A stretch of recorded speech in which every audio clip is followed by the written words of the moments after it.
Bonsoir à toutes et à tous et ravi de vous retrouver comme tous les soirs sur Médien TV dans 60 minutes pour comprendre. Vous l'avez remarqué, nous sommes sortis de nos studios de Rabat pour venir ici à Marrakech au sein du Palace Es Saadi qui nous a accueillis pour faire une spéciale édition festival du film de Marrakech. Alors vous le verrez, les talents vont se succéder sur le plateau pendant toute l'émission. Nous sommes dans un cadre extrêmement convivial, ils sont tous en train de se préparer et les invités qui ont accepté d'être avec nous ce soir. Pour commencer, alors des illustres inconnus, je suis désolé, Samy Bouajila, bonsoir. Merci d'être avec nous ce soir dans cette émission. Sergio, c'est un bonheur de vous avoir sur ce plateau. Ah, merci. Oui, on va le partager tous ensemble. Joachim Lafosse, vous êtes président du jury Cinécole cette année. On va en parler, bien sûr, des courts-métrages. Et enfin, Bruno Barne, vous êtes le directeur artistique du Festival international du film de Marrakech. Vous avez beaucoup d'autres casquettes et on va en discuter justement. Alors, le festival, ça a commencé vendredi dernier. J'ai ici les membres du jury, Samy, Sergio, Joachim, vous êtes dans le jury Cinécole. Bruno Barne, vous officiez au sein de plusieurs festivals, que ce soit le festival de Jean de Gérard May, le festival de Deauville du film américain, le festival de Beaune du film policier. Ouais, bon, on verra. Mais c'est un goût particulier, ce festival de Marrakech, pour vous? C'est un goût unique. C'est un goût unique parce que d'abord, les enjeux sont très importants. Plus grand festival du monde arabe, sans censure. 36 nationalités présentes. C'est un goût particulier parce que le Maroc a un goût particulier, parce qu'ici, on fait un festival qui ressemble au Maroc, pas un festival qui ressemble à Berlin ou à autre chose. C'est un festival public, populaire, qui accueille toutes les catégories de la population marocaine, place Jemaa el Fna, au Colisée. Et en fait, je dirais que c'est un festival où on pratique l'élitisme pour tous, c'est-à-dire on essaie de trouver les acteurs les plus crédibles pour un jury, on essaie de trouver les films les plus intéressants, on essaie de trouver les masterclass, c'est-à-dire la transmission, l'enseignement, et on essaie de tout donner et de tout partager parce que c'est un festival, et je pense qu'en ces jours difficiles, c'est bien, c'est un festival où on a confiance dans l'homme. Et sinon, en commun avec tous les autres, c'est évidemment montrer ce qu'il y a de mieux, regarder les films, et si moi ça me touche, si moi ça me bouleverse, je veux le montrer aux autres, je veux l'offrir aux autres.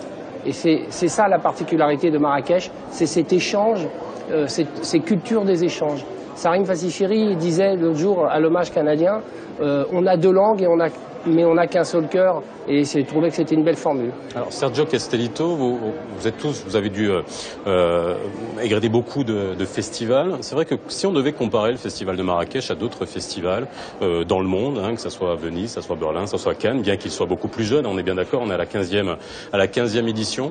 Le festival, il est dans la bonne voie, dans le sens où on est dans la bonne voie, dans le sens artistique, dans le sens programmation. La chose que je trouve très intéressante ici, c'est que Bruno, il a fait une sélection de films, de premier film ou de deuxième film. Ça, je pense que c'est la chiffre qui fait la particulière qualité de cette sélection. Et j'ai participé à d'autres jurys et tout ça, mais cette particularité, je la trouve très intéressante. Il y a une semaine que je vis comme une sorte de jet lag émotionnel parce que hier on est parti du Liban, après de l'après-midi on était au Kazakhstan et le soir on est arrivé à Brésil, je crois. C'est très intéressant, c'est très excitant. Et en plus, on a un jury formidable, des amis. Alors, on va revenir sur le jury, parce que quand même, présidé par Francis Ford Coppola, je vais vous demander comment ça fonctionne au sein de ce jury, Samy Bouajila. Comment ça fonctionne? Oui, vous vous entendez bien? Je veux dire, est-ce qu'il faut s'entendre bien? Parce que sinon, il y a un moment, il faudrait peut-être pas s'entendre. Disons que c'est plus agréable quand on s'entend bien, parce que on est complètement dépaysé, comme le dit Sergio. C'est vrai qu'on passe d'un univers à un autre, d'un continent à un autre. L'équipe est assez réduite et bon, nous pour le coup, oui, c'est vrai que ça se passe assez bien. D'autant que je trouve que Coppola a une pensée assez visionnaire, très construite et pertinente.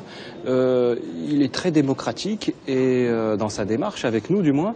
Et il nous donne oui, tout à fait. Et il nous donne un rendez-vous ponctuel avec des consignes assez claires, juste pour orienter un peu notre esprit sur la manière dont on va essayer de débattre de tout ça, quoi. Voilà.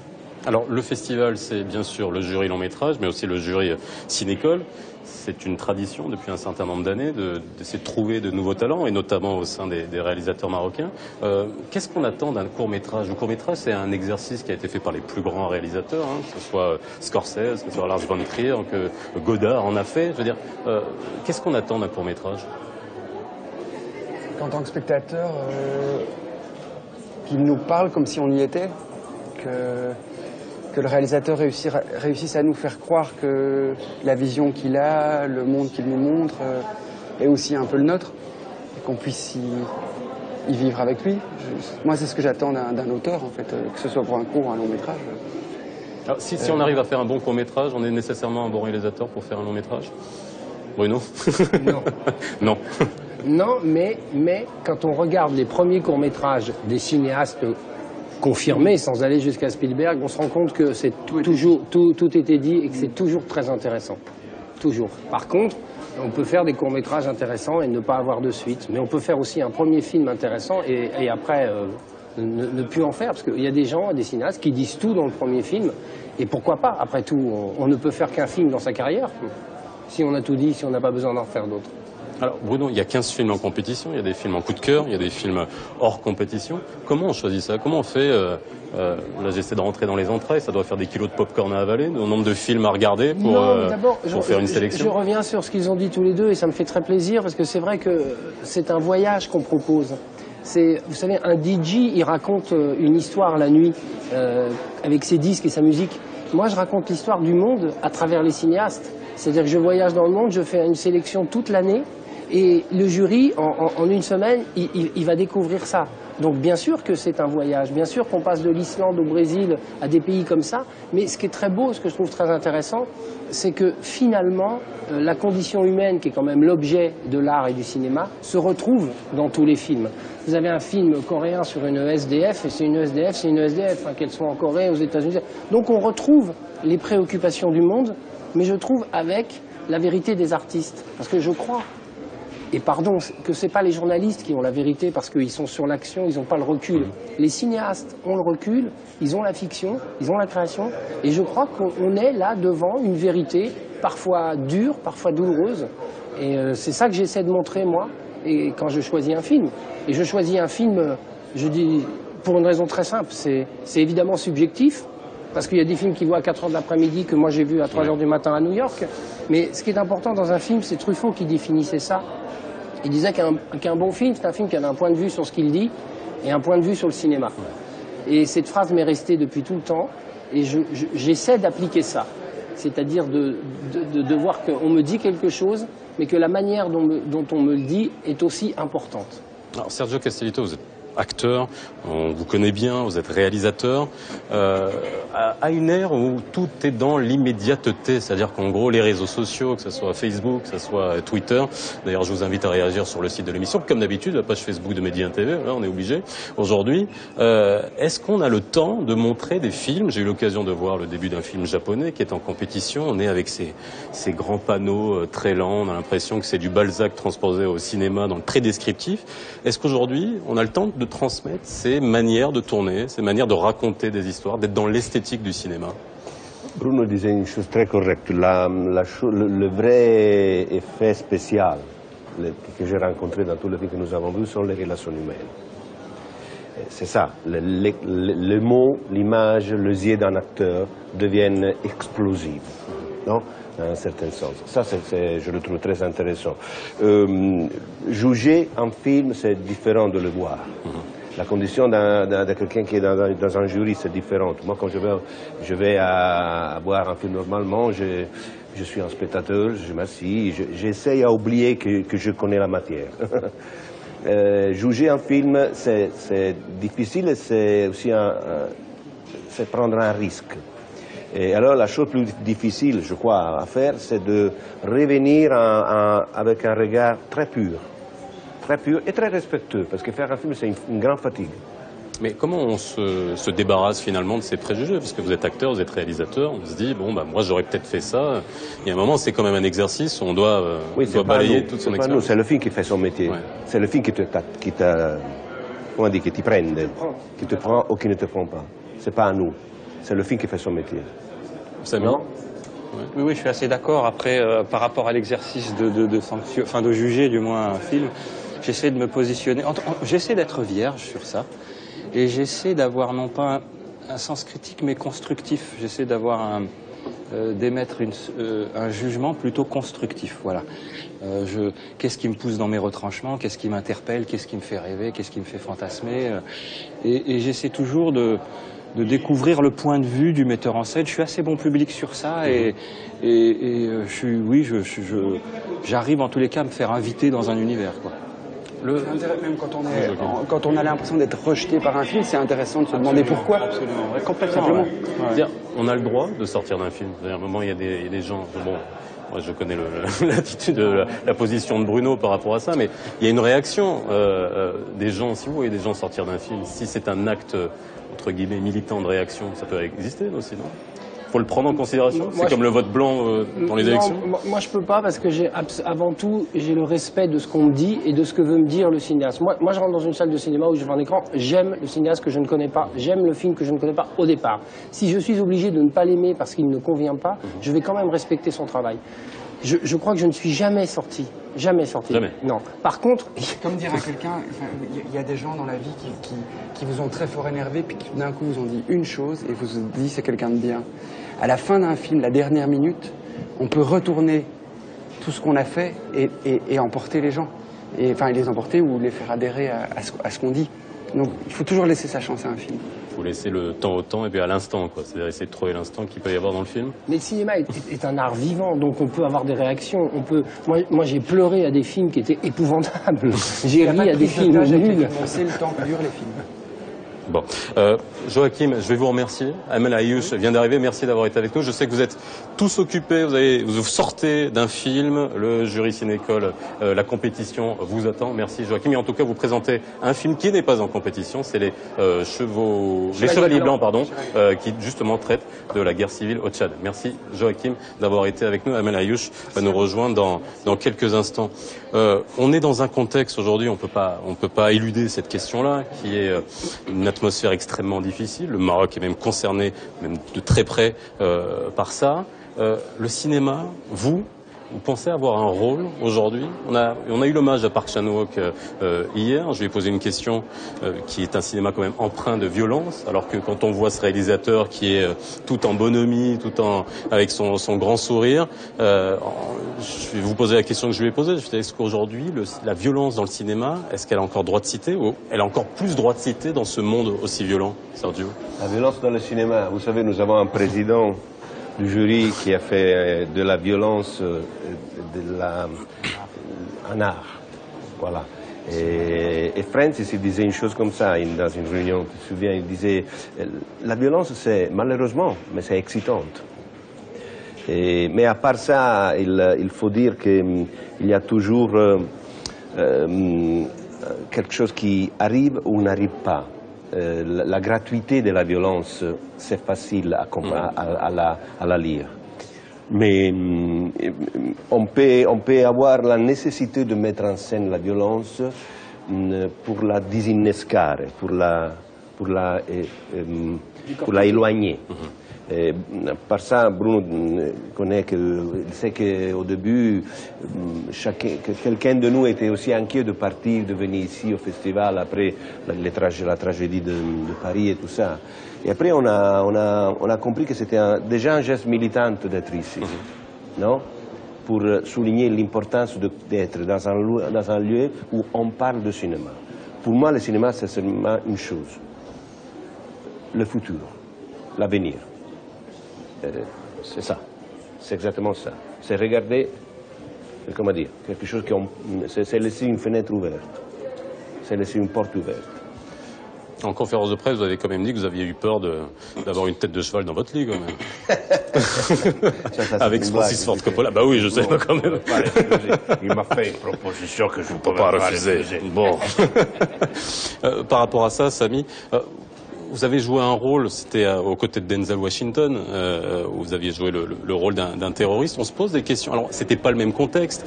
Et bon, les contextes évoluent et puis malheureusement se dégradent ou s'améliorent en fonction de l'œil qu'on peut avoir. On se pose des questions à ce moment-là. Est-ce qu'aujourd'hui, si on vous proposait un rôle de la même manière, vous l'accepteriez sans réfléchir, sans vous dire, bah tiens, peut-être qu'en ce moment, c'est peut-être pas la bonne époque. Je sais pas. Enfin, alors ça, c'est.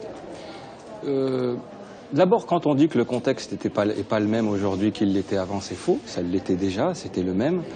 La problématique existait aussi. Oui. Je trouve qu'on a la mémoire courte et que c'est facile. Mais en termes de perception, on a l'impression tellement. Et quant à revenir au choix, je rappelle encore une fois que le choix de celui-ci se voulait pertinent, tout comme le film, qui malheureusement s'est avéré visionnaire. Oui.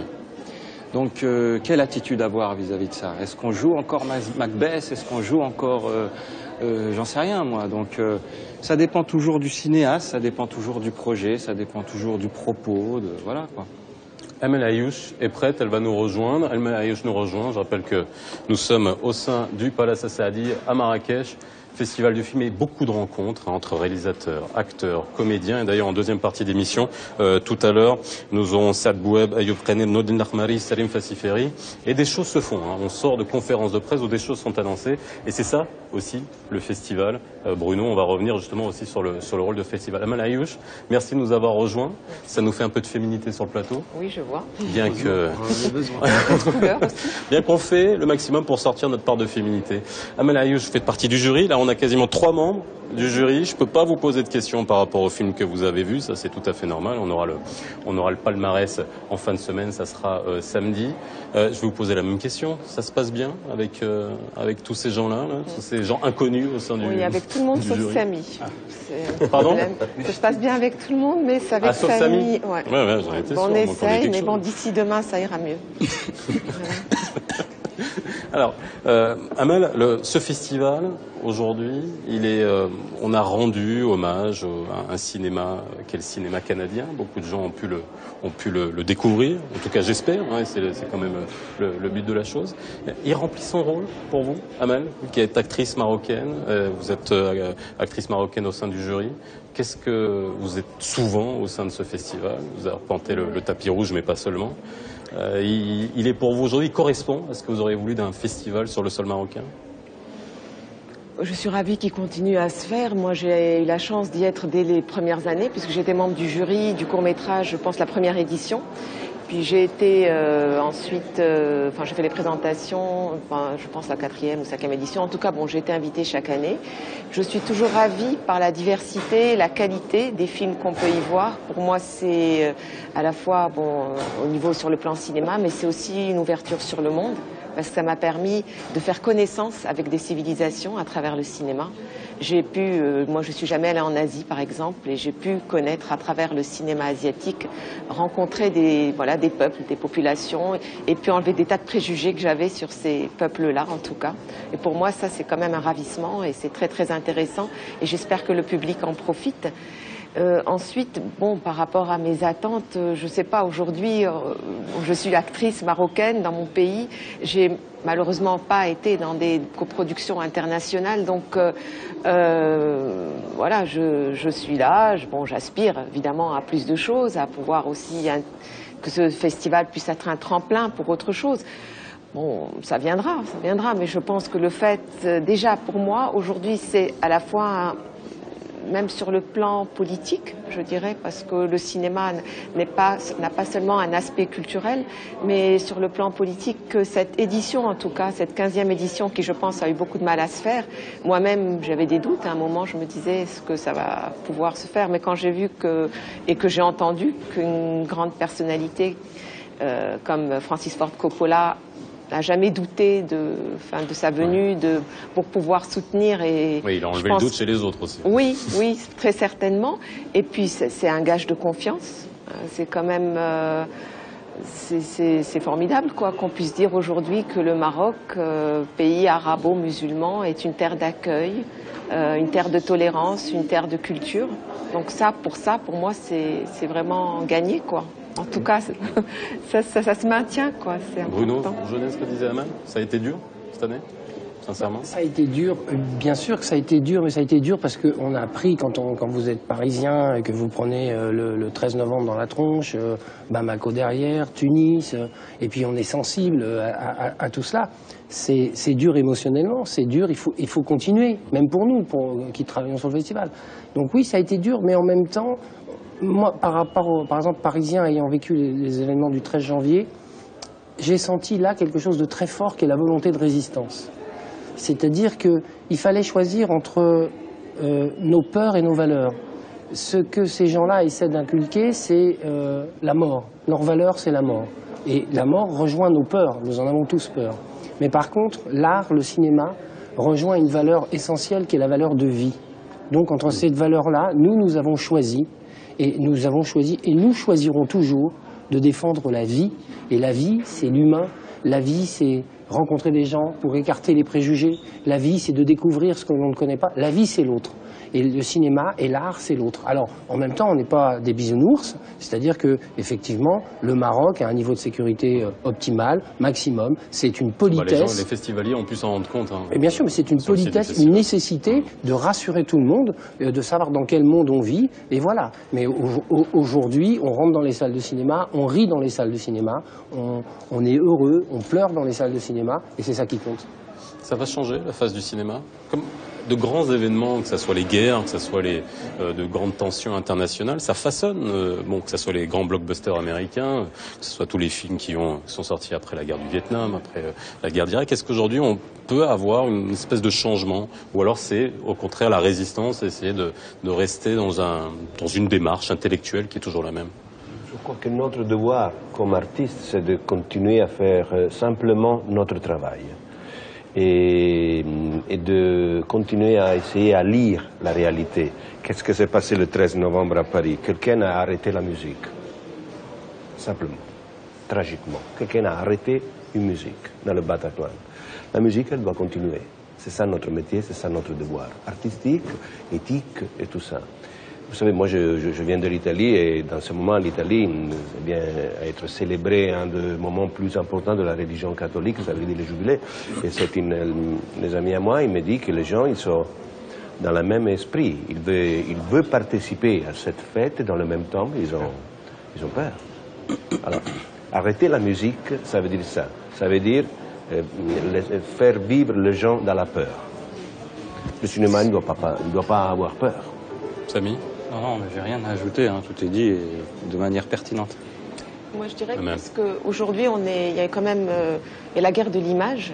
Il y a une avalanche d'images qu'on reçoit. Donc, s'il n'y a plus les images de cinéma, les images des histoires, des rêves, si on laisse seulement les images des médias nous façonner, nous submerger, donc c'est qu'on on cède. Alors il faut qu'il y ait quelque chose. Ils sont dans la ligne de mire en ce moment. Il y a une phrase de Wilders qui est très belle. Il dit le cinéma ne peut pas changer le monde, mais peut changer les images du monde. Voilà. Contribuer à apporter autre chose. C'est nécessaire. Alors Bruno, j'aimerais juste parler des autres festivals sur lesquels vous êtes pour qu'on puisse aussi comparer ce que vous en attendez. Je parle toujours de cette attente qu'on peut avoir par rapport à un festival. Je l'ai dit, ici il y a des rencontres. Ça fait rencontrer des acteurs marocains, des réalisateurs marocains avec des acteurs internationaux. Il y a des rencontres économiques très importantes ici. Oui, alors justement, aussi, hein. Qu'est-ce qui se passe? C'est-à-dire qu'on a pris conscience très vite qu'on ne pouvait pas développer un marché pour des raisons de marché, justement. Le plus grand marché du monde, le MIFED, a été exécuté conjointement par les Américains et Berlin en changeant les dates. Donc l'idée, c'était pas de faire un marché, mais d'avoir un développement économique. Une fois qu'on a installé le Festival du film de Marrakech dans sa dimension artistique reconnue internationale, on est passé, chaque chose en son temps, on est passé à l'économie. Aujourd'hui, il n'y a pas de festival, il n'y a pas de film dans le monde s'il n'y a pas de vendeurs. Il n'y a pas de film dans le monde s'il n'y a pas des gens qui achètent les droits pour les distribuer, s'il n'y a pas des salles, s'il n'y a pas tout ça. Donc, depuis 2 ans, 3 ans, nous réunissons des colloques pendant le festival de tous les vendeurs du monde, des plus grands, de tous les distributeurs du monde, qui rencontrent la profession marocaine pour voir comment on peut exporter les films marocains, comment on peut acheter des films marocains. Et ça va donner des fruits. C'est évident, mais ça ne va pas donner en 2 ans, en 3 ans. Mais c'est très important de donner à Marrakech cet aspect économique pour l'avenir du cinéma. Quand on voit, juste pour la position du festival, l'année dernière par exemple, il y a Harvey Weinstein qui est arrivé sur le tapis. Oui, parce qu'on a pris un de ses films et que c'était la première mondiale. Il fait la pluie et le beau temps quand même aux États-Unis. Non, il fait pas la pluie et le beau temps, il fait Harvey Weinstein. D'accord. Bon, comme ça c'est dit. Non, mais message transmis. Mais c'est vrai, c'est les artistes qui font la pluie et le beau temps. Alors, ça sera ma dernière question, je vais vous faire réagir là-dessus. Pour revenir au cinéma américain et voir les cinémas qu'on a dans ce type de festival, bien faire la différence entre le cinéma indépendant, la place du cinéma indépendant et la place du cinéma d'Hollywood, hein, tout simplement. Lorsqu'on est aux États-Unis, on a près de 700 films. Je demande à Bruno de me corriger si on a 700 films. On a près de 500 films qui sont issus du cinéma indépendant, un peu moins de 200, mais beaucoup plus. Il y a 110 films de studio et tout le reste. 600 films indépendants. D'accord. Alors, dans un festival comme celui de Marrakech, on fait la part belle au cinéma indépendant? On fait la part belle au cinéma, point barre. Hein. Moi, quand je vois un film, je ne me demande pas s'il est indépendant, studio, produit, voilà. Premier film, deuxième film, si c'est un homme, si c'est une femme, je m'en fous. Mais alors complètement, je vois le film. Et après, se fait les choses. Il se trouve que le cinéma américain et le cinéma de studio a une vocation qui est d'abord loi du marché, loi marketing et parfois loi artistique. Je veux dire, Cameron travaille avec des studios et c'est un très grand cinéaste. On ne peut pas opposer le cinéma indépendant au cinéma de studio. Par contre, il faut opposer le cinéma à quelque chose qui n'a pas d'exigence cinématographique. Il y a des films américains dans la compétition, il y a des films américains en dehors. Il y a pas, moi, je me méfie des frontières, hein. Auteur, pas auteur, studio, pas studio. Ce qui m'intéresse, les membres du jury parlaient de virginité, c'est d'avoir cette virginité. Voilà. Idéalement, mon rêve, moi, c'est de voir des films sans générique. Tu sais pas ce que c'est? Absolument d'accord. Le cinéma, c'est de la poésie qui coûte très cher. Et alors, même le cinéma indépendant va chercher l'argent. Je suis marié à une écrivain qui dit qu'à part ma fatigue intérieure d'écrire, le coût de qu'est-ce que je fais, c'est un papier et un crayon. Mais le cinéma, c'est pas comme ça. Et alors, moi, je suis totalement d'accord, je ne fais pas de différence. La seule sensation d'être dépendant envers quelqu'un, c'est d'être dépendant vers le public. C'est qu'est-ce que je vais raconter? Quelle est l'histoire que je sens que c'est nécessaire à raconter? Soit comique, soit tragique, soit dramatique. L'important, c'est ça, la seule dépendance que je cherche. J'arrive à dire que je cherche. Alors justement, Bruno avait commencé à dire quelque chose, voir des films sans générique. Donc c'est-à-dire qu'en gros, on mettrait des numéros, c'est comme le paquet de cigarettes sans marque, hein, c'est-à-dire qu'en gros, ou le paquet de lessive sans désolé de comparer à la lessive, mais sans marque. Je pense que je vais quitter le plateau là tout de suite. Je fais exprès. Non, mais c'est bientôt la fin de la première partie, c'est pour ça j'en profite maintenant. Mais c'est vrai qu'en tant que membre du jury, regarder des films sans connaître ni la nationalité du réalisateur, ni savoir si c'est le premier, deuxième, troisième film. Mais là, c'est génial. Oui, mais ça changerait la perception ou pas, dans la manière de voir les choses, de juger? Non, pas du tout, je pense pas. Encore une fois, les critères... Ce matin, on a vu un film indien, pardon. Enfin, sincèrement, moi, je me suis retrouvé là-bas avec eux. En plus, le film s'arrêtait aux mœurs d'un village. Eh ben, le cinéaste a pris le temps quasiment de nous inviter avec eux, quoi, chez eux, dans ses familles, avec ses archétypes. Voilà, et puis tantôt, on a vu un film... Aide-moi, Sergio, c'était danois. Pareil. Un autre monde, un autre univers. Non, puis c'est vrai qu'on n'en parle pas avant, quoi. Puis on n'a pas regardé. Souvent, on arrive, on dit alors c'est quelle nationalité là maintenant, c'est quel film. C'est-à-dire voilà, on arrive sans a priori, sans savoir. C'est ça que c'est très intéressant. On arrive, on se là sur les photos. Moi, je ne veux même pas savoir si le film qui commence c'est japonais ou non. Rien. Il y a des choses qu'on arrive à remarquer quand même. Bon, ça, je le vois tout de suite. Ça joue plus sur les cinéastes reconnus. Oui. Tu vois, c'est-à-dire que imagine que tu rentres dans une salle et que tu vois un film d'un cinéaste très connu, très confirmé. Tu t'attends à quelque chose parce que c'est un cinéaste. Si tu ne sais pas qui c'est, d'un seul coup, ton regard est beaucoup plus honnête. L'acteur aussi joue. En compétition, on a un film américain avec Kevin Bacon. On se dit, bon, c'est déjà une tête d'affiche. Ça fait la différence. Ça fait la différence. C'est vrai, ça fait la différence. C'est pour ça que je comprends. C'est très fascinant de voir des films avec des acteurs qui sont totalement inconnus. C'est très fascinant. Par exemple, le film du Kazakhstan. C'est une humanité. Je dirais presque que c'est une ethnie totalement différente. Non? C'est très intéressant. Et quand je vois Kevin Bacon, je vois avant Kevin Bacon et après le caractère. C'est naturel. C'est une convention. Merci, c'était la première partie de 60 minutes pour comprendre, ici au Palace Saadi de Marrakech. On se retrouve dans quelques instants après une petite pause. À tout de suite.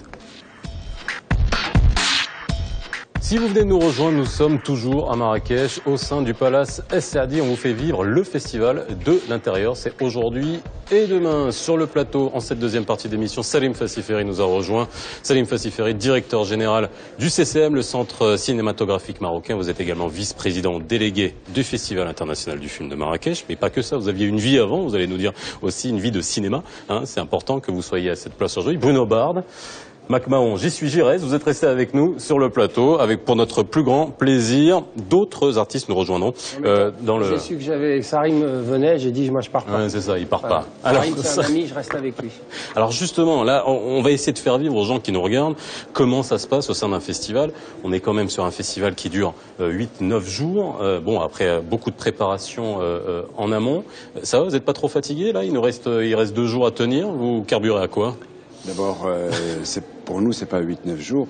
C'est, on peut dire 1 mois facile, pendant lesquels on est sur le pont et on arrive à Marrakech 4-5 jours avant le festival.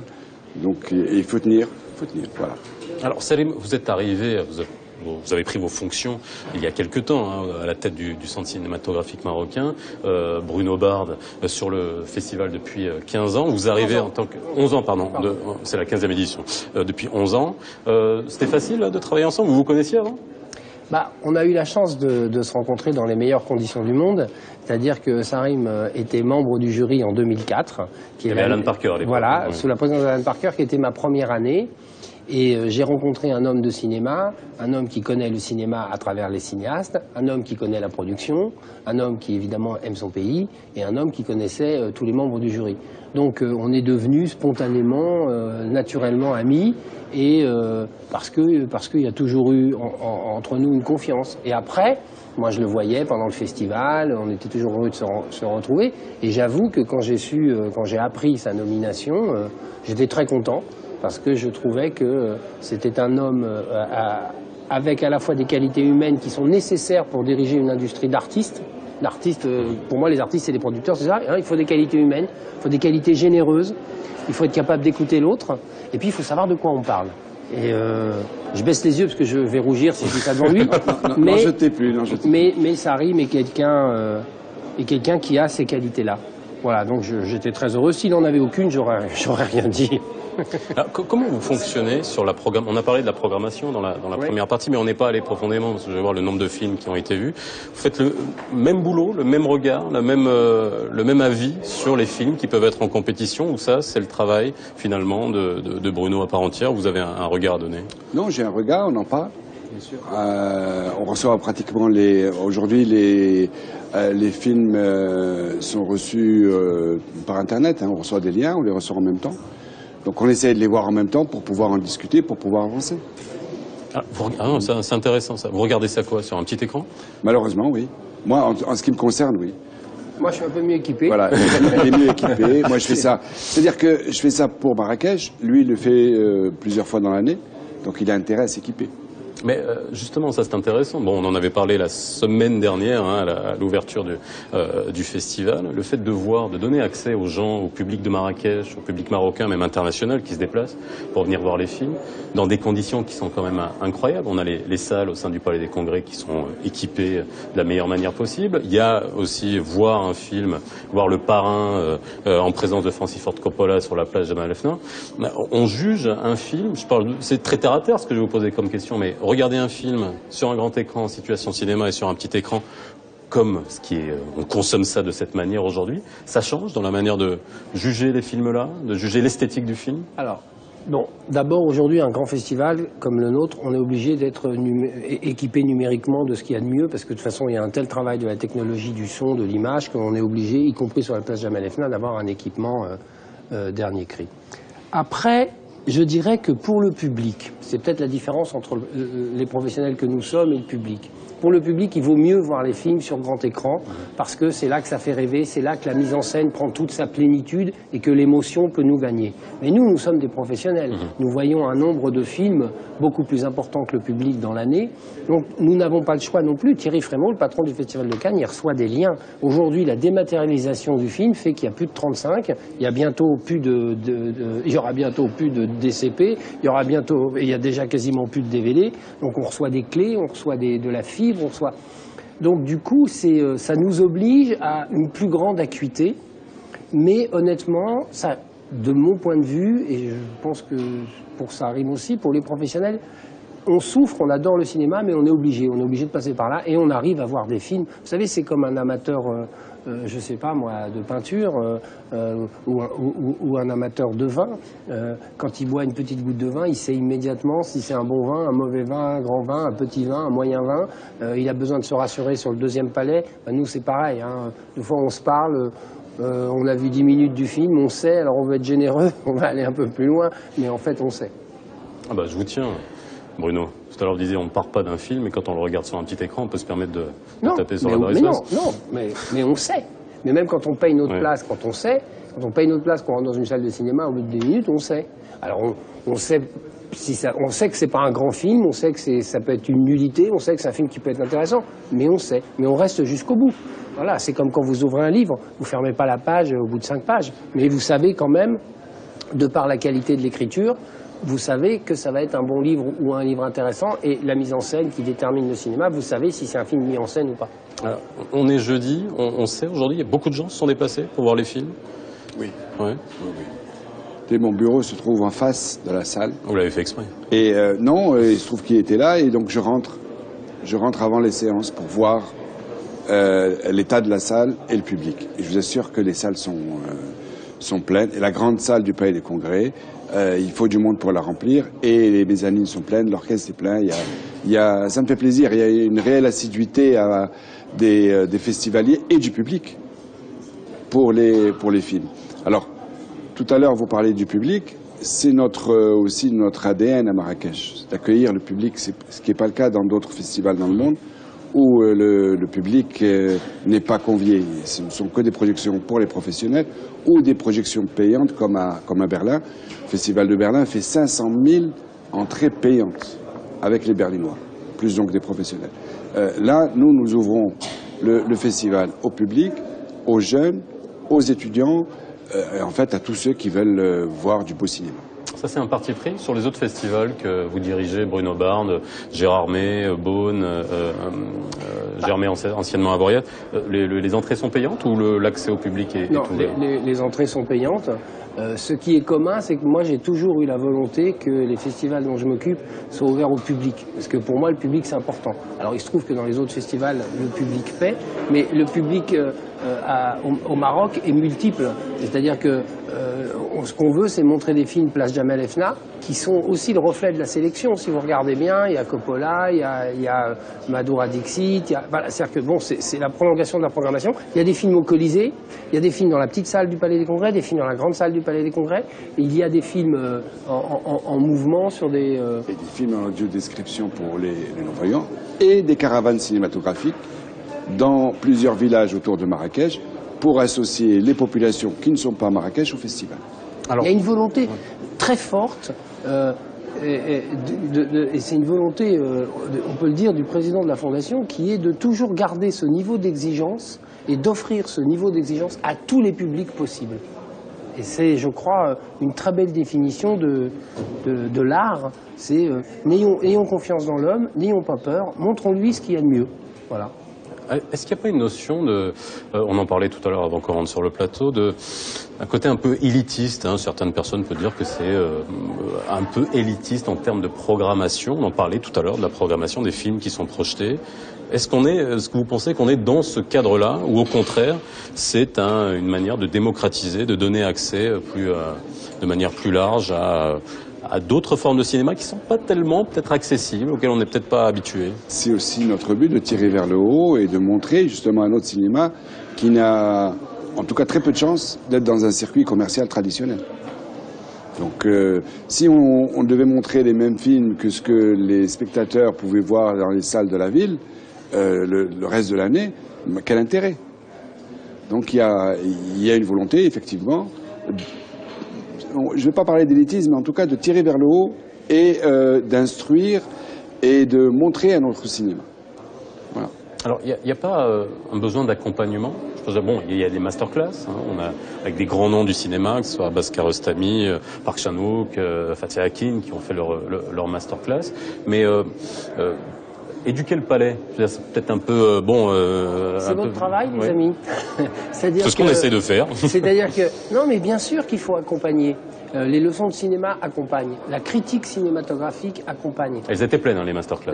Bien sûr, il y a une volonté il y a un goût, une volonté de savoir. La presse doit expliquer. La presse, elle doit faire le lien, en règle générale, dans le monde entier. La presse fait le lien entre les artistes et le public. C'est-à-dire qu'elle fait un travail de propédeutique, si elle le fait. Et c'est très important parce que, bien sûr que le spectateur, faut lui prendre la main pour l'emmener voir. Les écoles, c'est ce qu'ils font, ils prennent la main de leurs étudiants pour les emmener. Voilà, il faut profiter de l'ancienneté, de la maturité pour aider, mais dans tous les arts, que ce soit pour la littérature, la peinture ou la musique, et dans le cinéma. Et à Marrakech, on le fait. Et à Marrakech, on peut accompagner les spectateurs là où ils sont, dans leur désir, en leur montrant un cinéma, 36 nationalités, je me répète, mais c'est quand même très très impressionnant d'avoir ça ici. C'est-à-dire, les jurys tout à l'heure racontaient, c'était très beau, ils racontaient qu'ils faisaient un voyage incroyable, qu'ils étaient le matin au Kazakhstan, l'après-midi au Canada, enfin voilà. Et c'est ça qu'on offre au public et à tous les publics du festival. Vous avez les mêmes goûts en termes de cinéma? C'est que bon, c'est pas mal. Je connais le penchant de Bruno Bard pour c'est plus qu'un penchant, c'est une véritable admiration pour le cinéma asiatique. On a pu découvrir, j'ai pu moi découvrir dans ce cinéma, dans le festival Ozu, que je connaissais pas, Koreeda, qu'on a pu voir. On arrive à transmettre ça, de l'amour, de découvrir quelque chose qui est complètement différent. On se dit mais c'est quoi ce cinéma japonais, ça existe, etc. Vous sentez le feedback des gens? Je pense que oui. Je pense que, et pas seulement par rapport au cinéma asiatique, c'est valable aussi pour le cinéma sud-américain, c'est valable pour certaines formes de cinéma ou certains cinémas, certains films j'allais dire, d'origine douteuse, entre guillemets, c'est-à-dire que le public n'en a jamais entendu parler auparavant.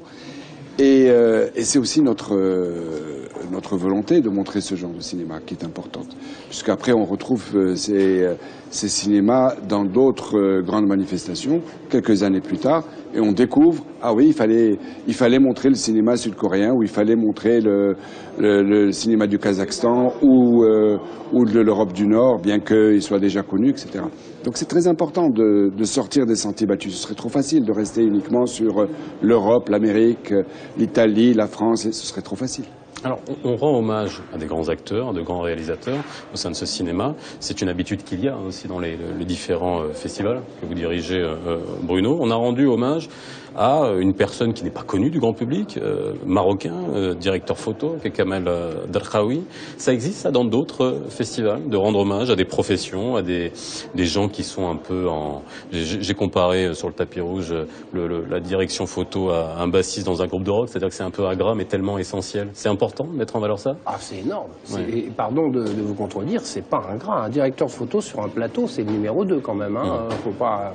Non, mais d'un point de vue du public, hein, on est bien d'accord. Oui, en termes de perception. Mais ça fait partie de la pédagogie du festival. Et de l'éducation, j'allais dire. Ben oui, on doit montrer les grands métiers du festival, les grands métiers du cinéma, pardon. Un directeur photo, c'est qu'aujourd'hui, ça a beaucoup évolué. Un directeur photo, il fait la lumière, mais il peut faire le cadre aussi. Et très souvent, il peut suppléer à la mise en scène. Voilà, donc c'était une initiative, je te laisse en parler, c'était une initiative de toi de faire ce... Je voulais rendre hommage à un métier essentiel dans le cinéma et en même temps à un jeune. C'est-à-dire que des hommages à des gens qui ont 50, 60 ans de métier, on en a déjà fait, qui ont 30 ans de métier, etc.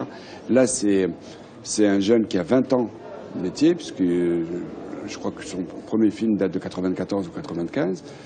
Et il a été plusieurs fois primé à l'étranger. Il a été plusieurs fois primé au Maroc, à l'étranger. Il a eu l'Oscar canadien, l'équivalent de l'Oscar au Canada en 2013 pour l'image. Donc c'est tout ça qu'on voulait récompenser. Et puis reconnaître ce métier comme étant essentiel au cinéma. Le cinéma n'est pas que la mise en scène, n'est pas que les comédiens, mais c'est aussi la photo, c'est-à-dire l'image et le cadre. Alors, on peut imaginer d'ailleurs qu'un jour on en parlera, mais si on a envie de rendre hommage à un très grand scénariste, alors là, disons que le problème c'est quand on rend hommage à des scénaristes ou à des directeurs photo, il faut aller vers des directeurs photo reconnus, des scénaristes reconnus, mais pourquoi pas, il y a des monteurs exceptionnels. Le monteur de Terrence Malick, par exemple, ils vont un hommage à lui tout seul. Il y a des musiciens exceptionnels aussi. Enfin, je pense qu'on peut, et pas seulement pour le Maroc, mais pour d'autres pays, hommager, c'est mettre en lumière quelqu'un qui a déjà fait ses preuves, dont le talent est reconnu, et on veut, nous, lui dire merci. On peut s'attendre bientôt à...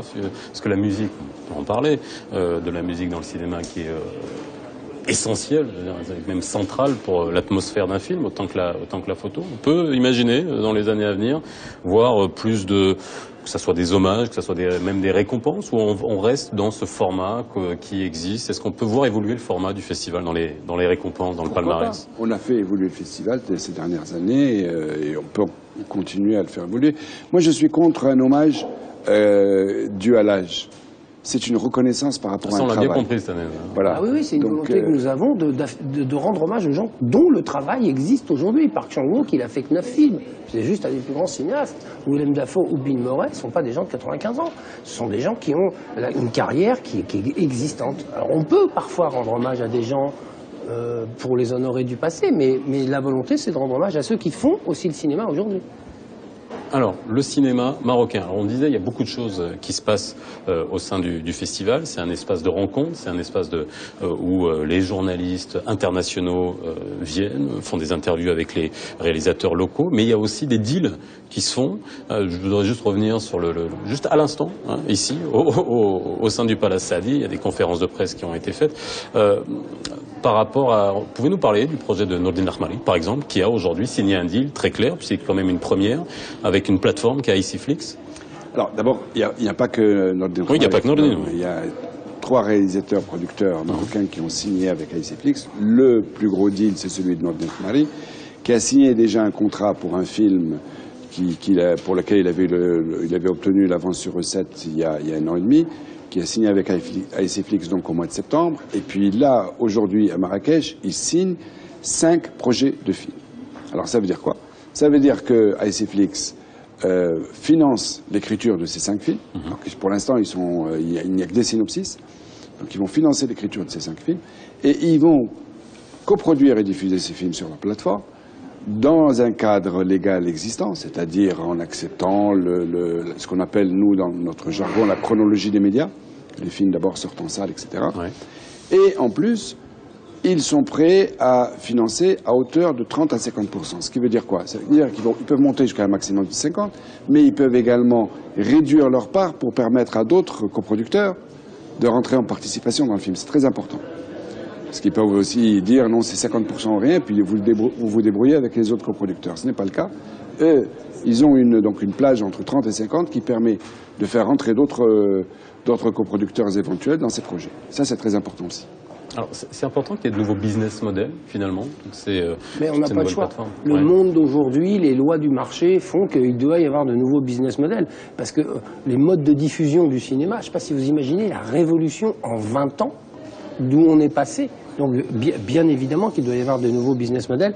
Et c'est pour ça, d'ailleurs, on en parlait tout à l'heure, que le festival a pris aussi un tournant économique très important avec cette signature dont vient de parler Sarim, mais aussi avec ces vendeurs qui sont là, ces distributeurs qui sont là, ces producteurs. Vous soulignez que l'année dernière, Harvey Weinstein était venu. Mais parce qu'effectivement, le Maroc va devenir un marché à terme. C'est pas rien de voir venir ah bah non, mais c'est pas rien, non, mais on travaille pas pour rien. Non, mais bon. Alors ça donne quoi, ça? Je veux dire, bon, c'est pour la perspective. Bruno, vous avez vu depuis 11 ans des films marocains étaient en compétition, des réalisateurs viennent, des acteurs viennent. Est-ce que vous sentez que les occasions sont prises? C'est-à-dire qu'en gros, clairement, hein, c'est-à-dire que est-ce qu'on en profite? Est-ce que nos réalisateurs, là on a des exemples concrets aujourd'hui, mais est-ce qu'il a fallu du temps? Est-ce qu'il faut encore plus les accompagner pour que finalement on arrive à signer de plus en plus de deals de ce type? Je pense que oui, il faut toujours accompagner les professionnels. On n'est pas encore dans une industrie du cinéma. Moi, je dis au Maroc, on est dans l'industrie de l'audiovisuel, y qu'on va vers une industrie du cinéma. Et on ne peut pas parler d'industrie du cinéma avec 20 films par an, 20-25 films par an. Donc on est dans une industrie de l'audiovisuel parce que pour avoir une industrie, il faut grouper le cinéma, l'audiovisuel, la pub, tout ce qui se fait autour des télévisions, etc. Et donc il faut accompagner ces professionnels pour qu'ils aient une visibilité à l'international. Il y a j'allais dire une concurrence violente à l'international. Il y a cette évolution des médias et de la diffusion qui fait que les choses changent. Il y a 20 ans, on discutait avec un distributeur, que lui-même discutait avec un exploitant, c'était des choses très simples. Aujourd'hui, on discute avec des vendeurs, on discute avec des chaînes de télévision. Les chaînes de télévision vous disent ce qu'ils veulent, quels acteurs ils veulent, comment ils voient le scénario. Et puis là, on se retrouve 15 ans après le début donc, du XXIe siècle à discuter également avec des plateformes. C'est-à-dire on est passé à Internet. C'est-à-dire que même les télévisions sont en train d'être reléguées. Vous voyez l'évolution, comment elle est faite? Donc on est, nous, obligés, entre guillemets, d'accompagner cette évolution et l'expliquer de manière la plus simple possible à nos producteurs et à nos cinéastes. Parce qu'il y en a encore qui ne comprennent pas. Alors, vos yeux aiguisés de cinéphiles, de professionnels du cinéma, est-ce qu'ils vous disent qu'il y a une tendance qu'on observe depuis un moment sur les séries? C'est-à-dire qu'en gros, on a aujourd'hui des séries qui prennent le pas avec des moyens de production et des moyens de narration. Je vois Bruno se relever. Alors non, mais on est dans un exercice. Est-ce qu'il se rapproche de l'exercice cinématographique? Est-ce que ça peut, à terme, on voit bien que les producteurs misent énormément sur ces séries-là, qui sont finalement produites comme des longs métrages. On a quasiment des épisodes qui peuvent durer jusqu'à 1h10, mais sur des durées extrêmement longues. C'est toujours pareil. Quand Jane Campion fait 6 fois 52 minutes pour Arte, elle fait 6 chefs-d'œuvre. Quand David Fincher, qui est un des plus grands réalisateurs au monde, fait House of Cards, dans l'histoire, House of Cards restera son plus mauvais film. Je crois que ce qui est important dans la série, c'est... Vous allez faire des malheureux. Hein. Non, mais c'est vrai. Non, mais j'assume ce que je dis. C'est-à-dire que je pense que ce qui est important dans la série, c'est l'écriture. Moi, j'ai ouvert à Deauville une section série parce que justement, je suis très impressionné de l'écriture télévisuelle qui peut déboucher sur une forme nouvelle de cinéma. Je veux dire, peut-être qu'un jour, on va voir des films qui vont durer 12 heures et qui seront projetés en 6 fois 2 heures. C'est ça, la série. Après, je ne suis pas sûr qu'on ait toujours besoin de 20 épisodes de 52 minutes pour me raconter une histoire qui tiendrait peut-être très très bien en 2 heures. Et que l'art de la concision est au cinéma ce que la poésie est à la littérature. Et la poésie est à la littérature, c'est-à-dire que la poésie célèbre et n'explique pas. La série célèbre peu, explique beaucoup. Et le grand cinéma, les grands cinéastes dans l'histoire du cinéma, célèbre plus qu'il n'explique. Trop de figuration, moins de suggestions. Mais bien sûr. Donc, il y a des séries... Je ne dis pas que les séries ne sont pas intéressantes. Je dis que ce n'est pas le même art et que c'est pas parce qu'il est économiquement rentable, viable et intéressant. Parce que le développement de la série, c'est aussi le développement des tuyaux. C'est-à-dire les plateformes et tout. Il y a de plus en plus de diffuseurs, donc il faut bien mettre des choses dans la diffusion. C'est plus facile de faire des séries, ça va plus vite, il y a des moyens de production différents. Donc je crois qu'il faut que les séries se développent, existent, continuent, c'est une forme d'expression remarquable, mais n'opposons pas les séries au cinéma et n'essayons pas de faire triompher l'un ou l'autre, parce que sinon on abîmera les deux. Mais c'est un bon exercice pour apprendre l'écriture. On en discutait de, on va dire, les lacunes qu'on peut trouver, notamment dans le cinéma marocain, en termes d'écriture, pas en termes de production, pas en termes de réalisation, mais en termes d'écriture. C'est une toute autre manière d'écrire. C'est pas la même. Il y a, tout ce qu'on peut dire, c'est qu'ils ont un point commun. C'est la discipline, c'est l'écriture et la réécriture. Et la réécriture. C'est-à-dire que, aussi bien à la télévision qu'au cinéma, la première version n'est jamais la bonne. Alors si on part sur la première version, on prend beaucoup de risques. Et c'est valable aussi à la télévision. Alors à la télévision, pour les séries, quand on a la chance de pouvoir signer pour plusieurs années, on peut faire évoluer les choses. Pour le cinéma, c'est un prototype, le film. Donc il n'y en a qu'un, donc il ne faut pas rater l'écriture. Il vaut mieux sortir 5, 6, 7 versions d'un scénario avant de tourner. Bruno Barnes, le festival de Gérardmer qui était anciennement à Boria, c'était de film de genre, hein. C'est quasiment un film de genre. Vous aimez ça, vous, le film de genre? Mais vous savez, moi j'ai une formule que j'aime bien, c'est j'aime tout avec des préférences. Donc on va dire que le film de genre, fantastique n'est pas ma préférence, mais je pense qu'il faut aimer tous les genres. Et souvent, les cinématographies nationales se renouvellent grâce au genre. La cinématographie espagnole, par exemple, s'est renouvelée grâce au genre fantastique, voilà, et aussi avec le polar. Donc, je soutiens tous les genres, y compris le western, y compris les films érotiques, c'est un genre. Après, dans les genres, il y a des œuvres majeures et des œuvres mineures. Ce qui est intéressant dans le fantastique, c'est qu'il rejoint l'inconscient des gens. Il rejoint les peurs, les angoisses, il touche à des choses très profondes. Et c'est intéressant de montrer ce côté fantastique. Il y a eu des gens comme David Lynch, par exemple, ou Kim Ji-woon, qui était jury ici avec toi d'ailleurs, qui a réalisé Tales of Two Sisters, qui est un film remarquable. On trouve... vous savez, le cinéma est le conservatoire de tous les imaginaires. Donc le fantastique retraduit les imaginaires.